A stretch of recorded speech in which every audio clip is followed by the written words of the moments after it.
Okay, so Valve finally announced the price of the Steam machine, and honestly, you shouldn't be that surprised. And no, it's not because Steam is greedy.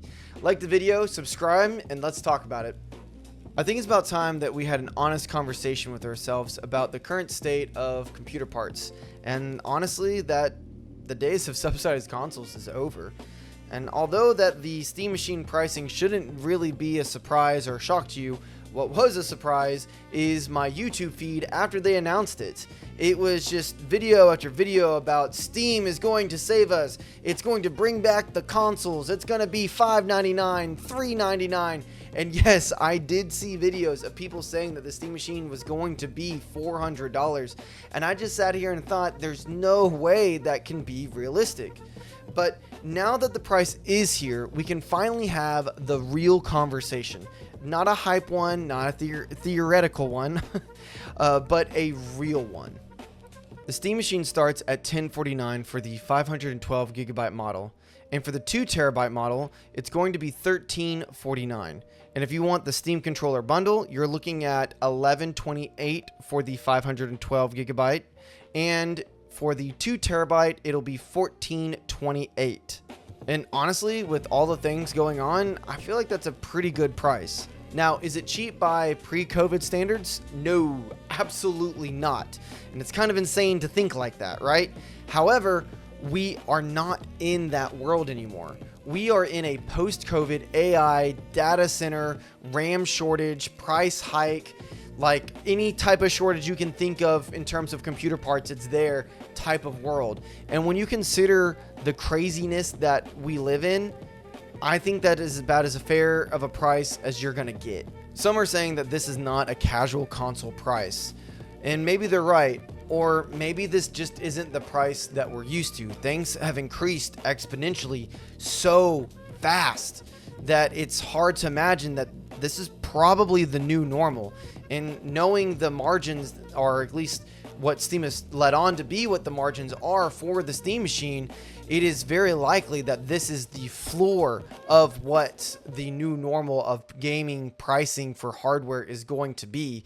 And if you don't believe me, just wait until you see the price of the PS6 or Project Helix by Xbox to come out.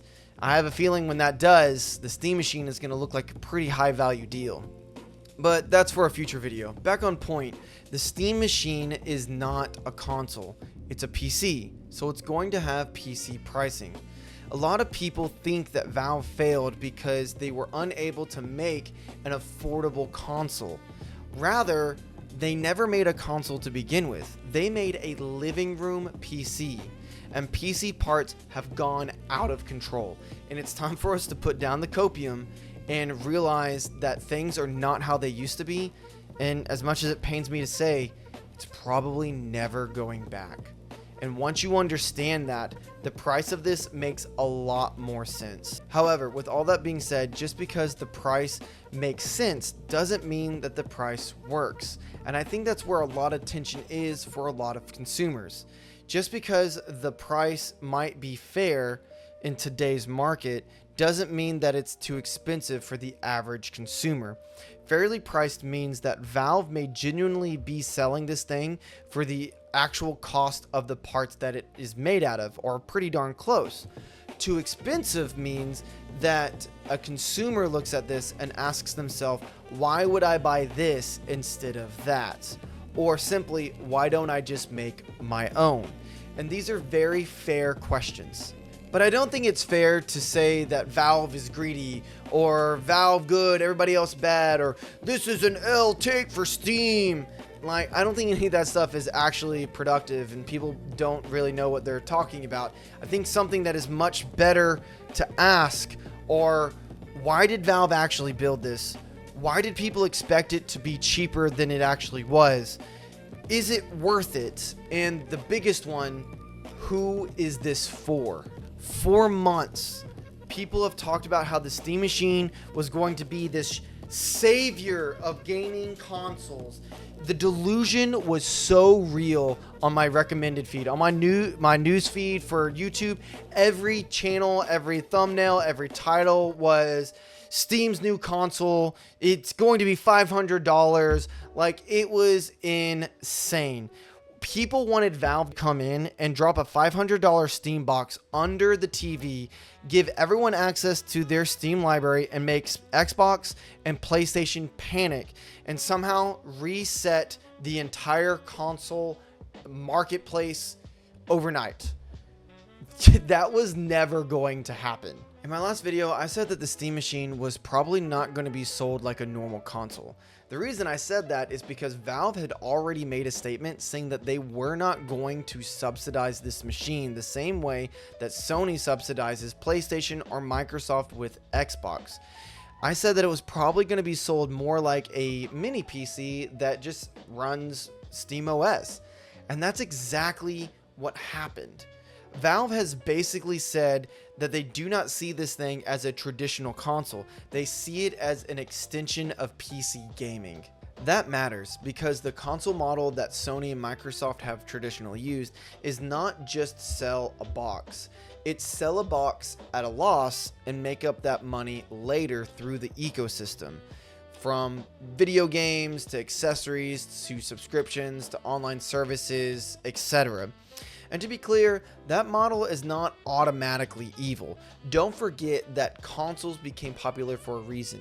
For decades, consoles were one of the best consumer deals in gaming. You got a reasonably priced box, it was easy to use, it lasted for years, it played the big games, it had a standardized hardware target. You didn't have to know anything about drivers or operating systems, graphics settings, compatibility layers, or PC building. Honestly, it was and still is a great deal. But that deal depends on the company making that money back somewhere else. They sell the box up to you up front cheaper because the real product is the ecosystem. And Valve is taking a little bit of a different approach. Valve is basically saying that we're not going to make this thing cheaper and trap you later. This is the big difference. The Steam machine is more expensive because it's not trying to bait you into an ecosystem. But regardless of how we try to rationalize the price and that it's a PC and not a console, isn't going to stop people from comparing it to other consoles and asking the question, why should I get this over that? And Asmongold said it out loud. I'm still not convinced this beats a PS5, especially at this price. Steam says they're not going to subsidize this because it's not locked in. So they have no guarantee that people are going to actually run the SteamOS that comes pre-installed with it or buy their games on it. It's not like PlayStation where you're locked into the PlayStation ecosystem. You will not be locked into only playing Steam games or even running SteamOS on this device if you don't want to. If you truly desired, you could install Windows and run this entire device as a Game Pass machine. This is Valve admitting that they can't count on you to use this as your main Steam machine, but that's what happens when you give someone choice.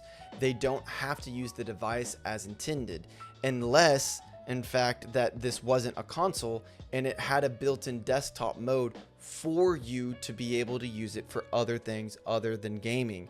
This reminds me of when PewDiePie used his Steam Deck as a computer or server or whatever because it runs Linux, and he just booted into desktop mode in order to do whatever it is that he was doing for his project. Asmon continues and basically says that if Valve truly believed that this box was going to bring more people in to the Steam ecosystem, then they would have subsidized it. And without that lock, then it's a risk because people have a choice in how they use this machine. The fact that they will not subsidize it might be a tell that even Valve themselves are unsure of the attach rate. Or my take is that maybe that this is just the trade-off that you get for offering your consumers, your customers, a choice and how they use the product that you provide for them. Honestly, this is a solid line of thinking, but I myself am not fully convinced that this is a bug, but more rather it's a feature. We've never really seen someone come in and disrupt or break the console model and open it up like this, because the Steam machine is not the product. It is an open gateway. It's kind of like Xbox and Steam are trying to accomplish the same thing, but their approaches are polar opposite. Xbox is trying to turn their console more into a PC, while Steam is trying to bring PCs into the living room. I, for one, would be very interested to see how the Steam machine holds up against other mini PCs like the Mac Mini. And I would like to know how well it holds up to day-to-day tasks or just normal day-to-day working, not just gaming, because that's its other half. Now, Valve doesn't need this exact box to win, nor is it this box's job to lock you in. It's to give you access. Sony needs you to buy a PlayStation. Microsoft needs you to be on an Xbox or in Game Pass. For them, the hardware is the moat. But for Valve, the moat is not the Steam machine. The moat is Steam. It's your library. It's SteamOS and Proton. And that stuff already makes money on gaming PCs everywhere across the planet, no matter who built the box. So then why would they need to subsidize it? Doing so for this specific cube wouldn't really buy Valve anything, because the ecosystem is already open. It's not locked to this cube. You can already buy Steam games on laptops, desktops, handhelds, and machines that even you build yourself. So maybe Valve is refusing to subsidize it, not because they have doubts, but maybe because everything's already open already. I guess only time will tell. Now, that doesn't mean that Valve is some perfect hero company. No corporation deserves full blind trust. At the end of the day, Valve still owns Steam, and Steam is a giant digital storefront that benefits every time you buy a game on it. But compared to most of the other gaming hardware industry, Valve has definitely built a certain amount of consumer trust with Steam sales, Steam Deck, SteamOS, repair parts, iFixit support, desktop mode, the fact that SteamOS is built off of Linux, or that they are trying to make SteamOS available beyond just Valve hardware. Also, they're not saying that the Steam machine is the only way for you to play your Steam library in the living room. I believe that all of those things matter. And this is why I don't think that the price is proof that Valve is greedy. I think it's proof that PC hardware is expensive, and more specifically, I think that small form factor PC hardware is expensive. I also think that launching anything in this market is absolutely brutal. From what Valve said, their original price goal was no longer viable because of the component cost, especially RAM and storage. I do think it's worth noting that Sony and Microsoft got their component parts either right before or right at the start of the price hikes. And I would imagine that both of those consoles still have another price hike in them within this generation. And if they don't, then the disparity that you will see between this generation and next generation is going to be massive. There were even reports that Valve had to deal with the RAM market being so bad that suppliers were giving take it or leave it pricing with limited allocation. Valve representatives have said that the cost of the product is basically the cost of the components and what it takes to make it. They also said that they were being aggressive with the margins to get it as close to cost as possible. That's important because that's not Valve saying how much can we get away with. That's Valve putting the customer first and saying how low can we possibly make it and still have margins of profit. But like I said before, even if Steam did everything right, a product can be reasonably priced based off of how much it costs to make and still be too expensive for the target market it's trying to reach. This is the Steam machine's problem, because at $700, $800, it's like, okay, it's not as simple as a console and it's not as powerful as a high-end gaming PC, but it still has SteamOS, open peripherals, a free online play, the Steam library. It's quiet, it's small, it fits underneath the TV in the living room. All of the openness helps balance out its weaker performance. So when people say it should have been $799, yeah, I would agree. $799 is a much easier number to swallow. However, this isn't 2021 anymore, and although that number sounds really close, too much has happened for it to be even remotely comparable. So the real question is, how do we get it to $799? How do we get it to this $800, $850? Because there's only two ways that happens. Either the market fixes itself, or Steam eats the cost. And if Steam eats it, then we're right back at the console model that it's been trying to break and not follow. Valve apparently would not give the exact target price for the product. However, when they were asked, they suggested to look toward the Steam Deck price increase, and that would give you an idea of what they were dealing with. That points to about a $200 difference. This means that the Steam machine could have very well have been an $800 to $850 conversation if RAM and storage would not have exploded the way they did. And that's pretty significant because at $800, that's a much easier recommendation. At $1,049, that's an enthusiast price. However, hot take, I don't think $1,049 is enthusiast price anymore. I think that's commoner price now. But you can be mad at me down in the comments below. And while you're down there, go ahead, like the video and subscribe so you don't miss out on other stupid takes. That is because at $800, this is a premium Steam box. But as soon as you break that fourth digit, people's perception kind of changes and it becomes a premium gaming machine. And I think that is where Valve is getting stuck. And I'm calling it right now. The Steam machine pricing is a precursor to how much the PS6 and Xbox's Project Helix is going to be. And it's not going to be because Steam got away with it. It's going to be a reflection of the market and how much components actually are. Because it's going to get a lot worse before it gets better, if it ever gets better. Now, let's talk about performance, because this is another area that I really think that we need to be honest with ourselves. The Steam machine is not some secret PS6 wrapped in a little cube form factor. It's not magic. It has a custom AMD setup with a 6 Zen 4 CPU cores and a 28 compute unit RDNA 3 GPU. That's a solid build, but that's not a monster. However, when people hear 4K 60, they think only one thing. They think high settings, high performance, native or close to native resolution.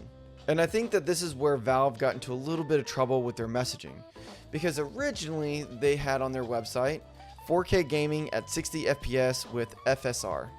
And then they kind of quietly changed it to up to 4K gaming with FSR 4.1. Because 4K gaming can mean a lot of things. It can mean upscaling. It can mean rendering internally at a lower resolution. It can mean a whole bunch of things. In the LTT review, older, lighter titles did very well. But newer, more demanding titles were a different story. Most of them ranging anywhere between 40 to 50 FPS on ambitious settings. Basically, this is not a ray tracing machine. Hey, does anybody remember when ray tracing, no one cared about it? Just me? Okay, anyway, moving on. In some cases, getting up to 4K 60 means using very aggressive upscaling from a much lower internal resolution. But that doesn't really matter because the average person doesn't even really know what that means. So I wouldn't necessarily say that this makes the Steam machine bad. It does mean that people need to understand what it is that they're actually buying. This is not some 4K high-end monster PC. This is a small, quiet living room SteamOS PC. And those are different categories. And honestly, the cleanest way to describe this machine is that it is a 1440p machine. It can absolutely do 4K in older and lighter titles. So calling it a 1440p machine that can touch 4K rather than a 4K machine that just so happens to run 1440 is a much more honest depiction of what the Steam machine is and what it can do. And I think that one reframing really kind of helps fix a lot of the disappointment that a lot of people were feeling or thought about when they originally saw the 4K 60 advertised on the website. And honestly, I think that 1440 is more than acceptable to play just about any game. And I think that matters because the PS5 comparison is a little rough. On paper, the Steam machine and the PS5 definitely trade blows, but when Linus Tech Tips used God of War Ragnarok in order to test the performance and compare them, the PS5 base model ran around 75 to 78 frames per second, while the Steam machine, on the other hand, at medium settings, with SFR running at quality settings ran somewhere around 60 to 68 frames per second. That's not a total disaster, but as Linus put it, it's also not a total win either. The PS5 does have one huge advantage over the Steam machine, and that's optimization. Developers know the PS5's hardware, and Sony has a strong platform level quality control for their games that they ship. So even if the Steam machine has some specs that look better than the PS5, it doesn't automatically mean that it wins in a real world performance. The Steam machine has PC flexibility, and PC flexibility also means a messier optimization. That's just the nature of the beast. And before anybody asks, yes, the Xbox Series X is a part of this conversation too. However, it's not really that relevant in my opinion. The Series X is already cheaper than the Steam machine, but with Microsoft saying that the box underneath the TV doesn't really matter anymore with their whole everything is an Xbox push that they apparently are no longer doing. I'm not really sure what's going on with that, to tell you the truth. It really kind of pushes and repositions itself in a completely different conversation when it comes to Steam, especially with Project Helix supposedly doing some type of console PC hybrid. But only time will tell to see how that conversation and how that comparison will work out. Because Valve is trying to build a living room PC and Microsoft is trying to turn their console into a PC. It's kind of like they're both walking to the same spot, but from opposite directions. Now there is one argument that is on the Steam machine's favor and never quite shows up on the sticker price, and that is total cost of ownership. On PlayStation and Xbox, to play most games, it's gonna cost you. And over 5 to 6 years, that adds up to real money. Not to mention the whole accessory side. PC peripherals are open. Controllers, keyboards, mice, mics, etc. You are not paying for the licensed for console tax, where a headset brand only exists because they paid for the right to be compatible. So is the Steam machine cheaper than it looks once you add all this up? Yeah, over enough years, for some people, I think it really would be. But here's the catch. Most people are not buying things this way. They don't buy computer parts or hardware on a 5-year spreadsheet. They just look at the hardware and the number on the box for it. And the number on this box is $1,049. So the total cost of ownership is a real argument. It's just not an argument that I think that's going to make it all the way to the checkout screen. Now, Valve does have a counter argument here. They have reportedly said multiple times that the Steam machine should outperform about 70% of gaming PCs that are out in the wild. This is very interesting because they don't have to guess at this the way everybody else does. Steam has what's called the Steam Hardware Survey, so they know exactly the type of hardware that their user base is using. Their GPU, their CPU, their RAM usage, their resolution, what the basic, most common setups are across their user base. They have all that information. So when Valve is building something like this, they're not just throwing random parts in a box. They actually know where a lot of their users actually are. And when you think about that, the Steam machine makes a lot more sense who it's for. I personally don't think that Valve's argument is this is better than a PS5. I think Valve's argument is we know what our players are already using, so we just made something better for them. But again, consumers don't always compare products to the hardware that is the average of what everybody already owns. They compare products to the other things that they could buy today. So even if the Steam machine does beat 70% of gaming PCs in the wild, an average buyer is still going to ask, how does this compare to the PS5 or the PS5 Pro? How does this compare to a gaming PC that I can build on my own? How does this compare to just upgrading my current gaming PC that I already have? But are we actually talking about the average buyer? That 70% is their market that they're hoping to sell to, and that's not the average buyer. At least not the way I see it. Honestly, what makes the most sense to me is that Valve found a need of their user base. Steam has a bigger and arguably better library selection than other platforms. So they are trying to feed that need to the base that probably doesn't even want a PS5 to begin with. This 70% wants something better that will help them play their current game library that they already have. And this is where I think the Steam Machine differs from the Steam Deck. The Steam Deck had a clear reason to exist. It was portable. That was the product. The Steam Deck did not need to beat the PS5 because it wasn't trying to be a PS5. And honestly, even though it is a handheld, I don't really think that they were competing with Nintendo either. It was designed to let you take your Steam library with you wherever you went. That was the magic. It could be a little bit on the weaker side because the value was its portability, not its raw power.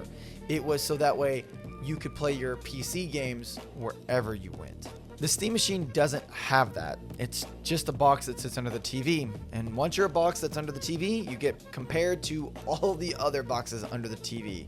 The PS5, the Xbox, Apple TV for media, etc. And like I said, that means people are going to ask, why should I buy this instead of that? But I don't think that's the point. The more I think about the Steam Machine, the more I think that they aren't actually trying to compete with anybody.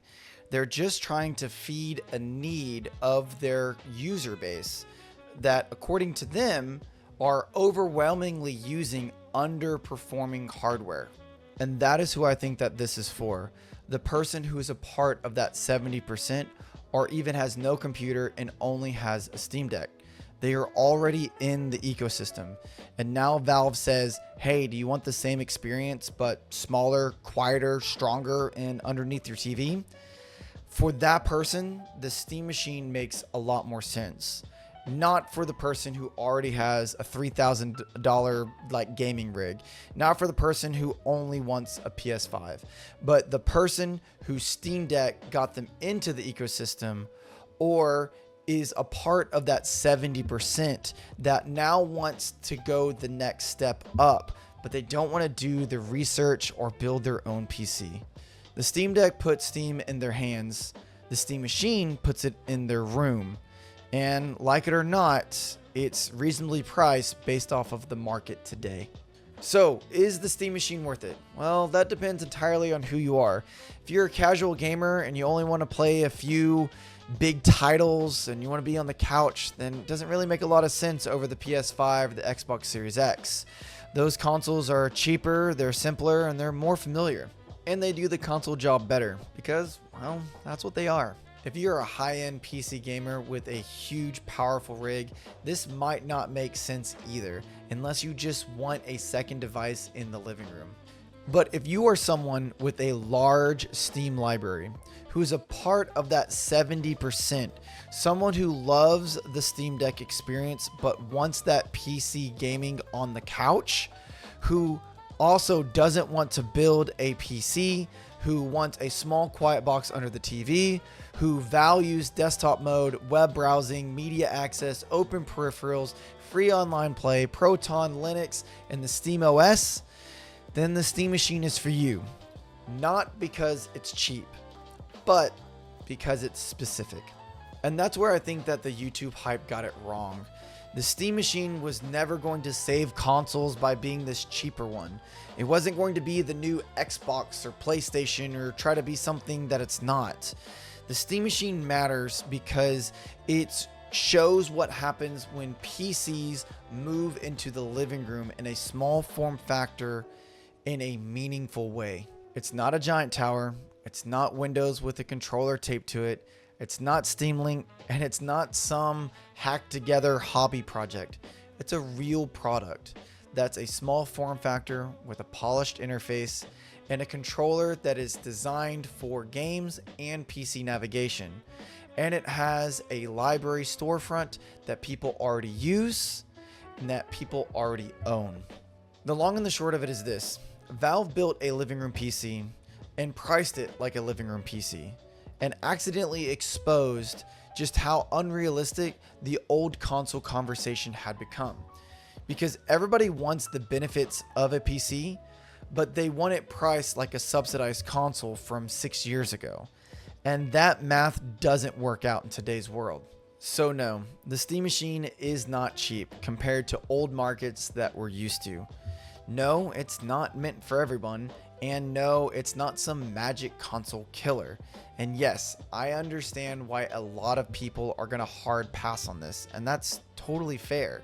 As a purchase recommendation, I understand the hesitation.